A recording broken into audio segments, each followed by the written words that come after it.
Hey guys, my name is Luke Wood. I work with Cullman County Economic Development. And tonight we're going to be reading Pinkerton and Friends, and we're going to be reading a story out of it called Library Lil by Suzanne Williams. I bet you think all librarians are mousy little old ladies, hair rolled up in a bun, beady eyes peering out at you over the tops of those funny half glasses, an index finger permanently attached to lips mouthing shh. But you never heard about Library Lil. Lil wasn't always a librarian, of course. She was a kid first, just like most people. And like most kids, Lil had a wild imagination. She loved to read, and she imagined herself the hero of every book she checked out of the library. By the time she was 8, she'd read all the books in the children's room. Yes, Lil was a fast reader, and she had the most powerful strong arms too. When the 3rd grade soccer ball got stuck under the principal's car, Lil retrieved it. Her strength might have come from carrying all those books around, for when Lil ran out of children's books, she started in on encyclopedias. She used to check out a whole set at once. She'd walk down the street reading the A volume, held open in one hand, while she balanced the remaining volumes on the palm of the other hand. She turned pages with her teeth. So it was no surprise to anyone when Lil grew up and became a librarian, landing a job in the nearby town of Chesterville. The townspeople soon dubbed her Library Lil. Lil's specialty was storytelling, but when she advertised a story time in the local newspaper, no one showed up. And when she posted a list of fantastic new books she'd ordered, no one came to check them out. It was clear that people of Chesterville were not avid readers. Television was their favorite form of entertainment, and Lil did not approve of TV. Devil's invention, she called it, keeps folks away from good books. To Lil's way of thinking, TV was an evil that ranked right up there with poison ivy and mosquitoes. She knew she had her work cut out for her. One horrible stormy night, the wind blew down some power lines. The whole town of Chesterville was plunged into darkness. TVs popped off like flash bulbs. This was the chance Lil had been waiting for. She fought her way through the driving rain to the town's ancient bookmobile, battling 80-mile-per-hour winds that threatened to carry her away like a feather in an updraft. Unfortunately, that old bookmobile had been sitting idle too long. Its battery was deader than a pickled herring. But did that stop Library Lil? No, sir. Up and down the streets of town she went, pushing that bookmobile ahead of her, just like a baby carriage. By the end of the night, every man, woman, and child in Chesterville was reading a book by the flickering light of a candle. The power was out for 2 whole weeks, by which time the townspeople had solidly formed the habit of reading.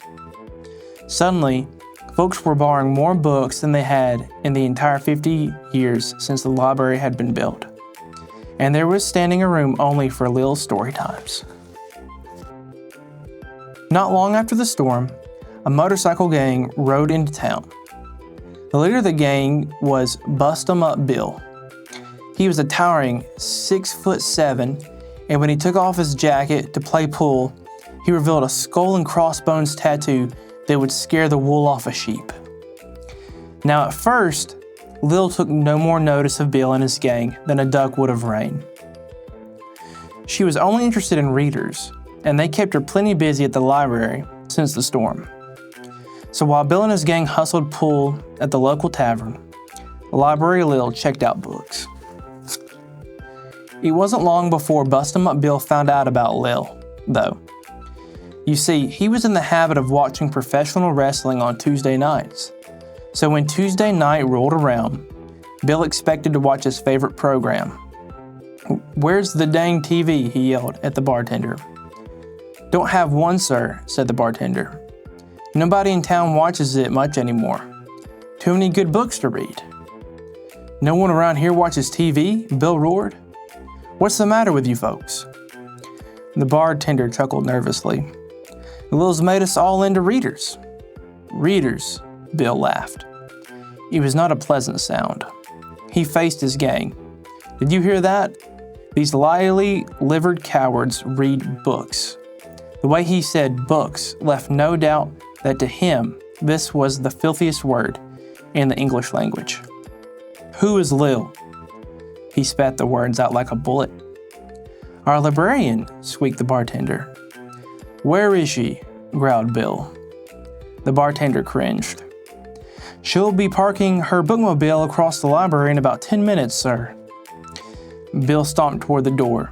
"Let's go," he grunted to his gang. When Lil arrived, she found the parking lot filled with motorcycles and surly bikers.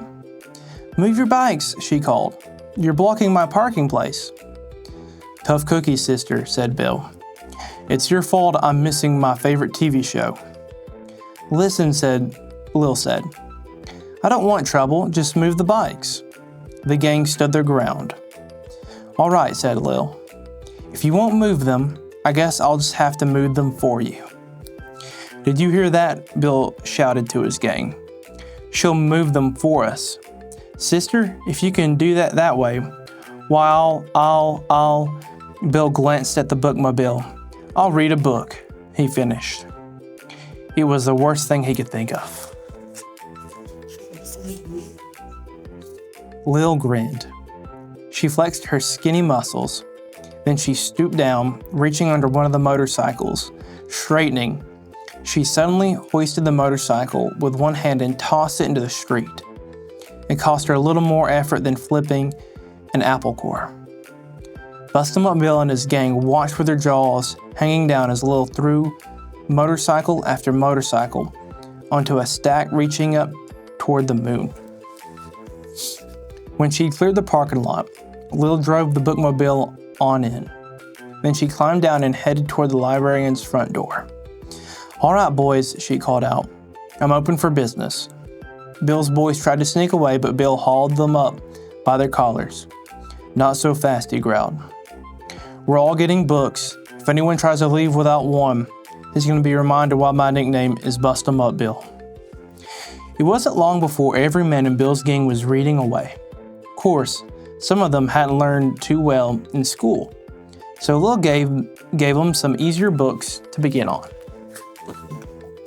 Several of the guys got into a fight over who was going to be the first to check out The Mouse and the Motorcycle. Fortunately, Lil found some extra copies and calmed things down. Last time I was over to Chesterville, they had added a new wing to the town library. Seems Lil's been busier than ever. She's had to take on a library assistant to help out. The new assistant's a big fellow. The townspeople call him Bookworm Bill. The kids think he's a whale of a storyteller, but then he learned from a master. Since Bill's been on the job, Lil says there hasn't been a single overdue book. I think she's kind of sweet on the guy. Says she's even taken to watching a little of The Devil's Invention, particularly on Tuesday nights. The end. All right. Well, thank you guys for joining me. Y'all have a good night.